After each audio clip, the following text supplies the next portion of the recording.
Hey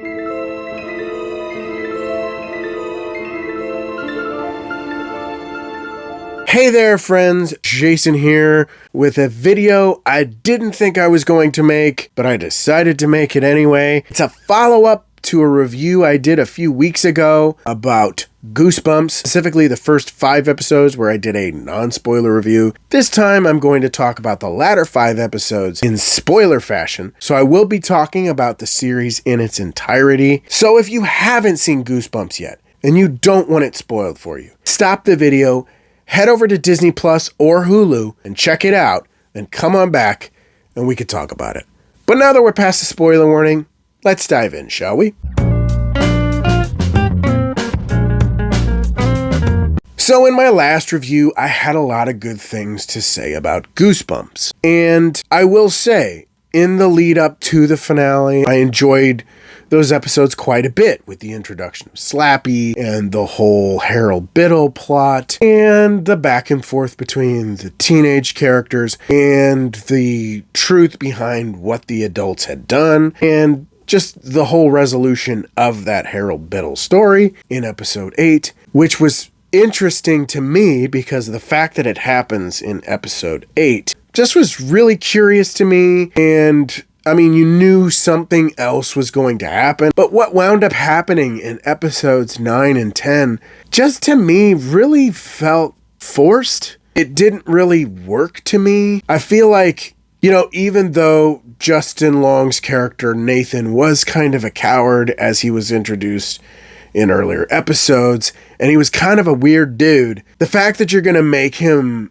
a heel turn with such a thin motivation just really didn't work for me, and it just kind of made the final 2 episodes feel like setup for another season, which may or may not actually happen. Up to that point, I really enjoyed the show. I thought things were really picking up steam. Everything was going so well. They were pulling so much material from the books, and it was working. But then, that ending.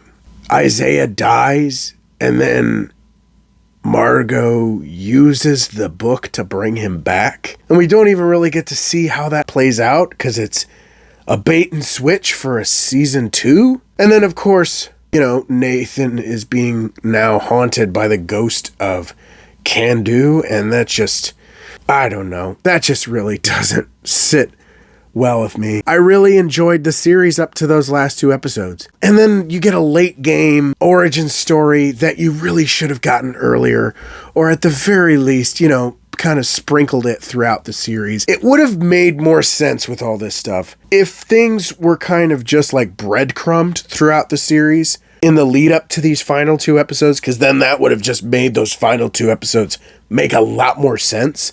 But they didn't.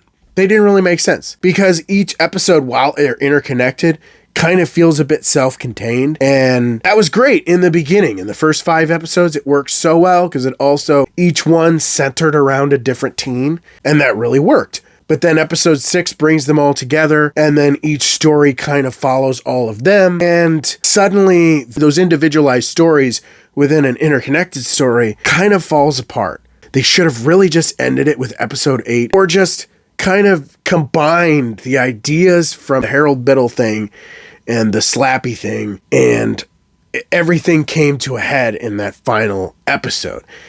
If you hadn't resolved that stuff in episode 8 and pushed it back to episode 10, it would have completely worked. And then you could have done your season 2, teaser, that sort of thing. But it just kind of fell apart for me. Overall, I thought the series was really, really good until the end. The first 5 episodes worked so well because each one introduced a different kid and had a different individualized story. You bring them together after that, you start telling other stories, and you start building up the lore. But then you do the big ending 2 episodes early, so you have to find a different ending. And they actually kind of allude to that in the actual series. Overall, I'm going to give the remainder of the series and the series as a whole a 4 out of 5. If it hadn't been for those final 2 episodes and just really, forcing everything, I would have enjoyed it a lot more. I would have given it a higher rating. I would have given it a perfect, 5 out of 5, but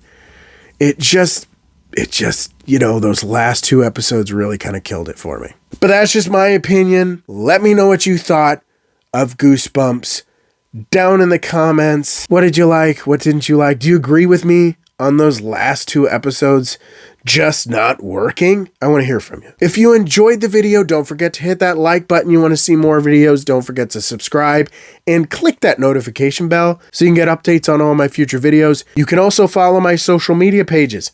Links down in the description of this video. Thank you so much for watching. I really appreciate it, and I will see you on the next one. Bye.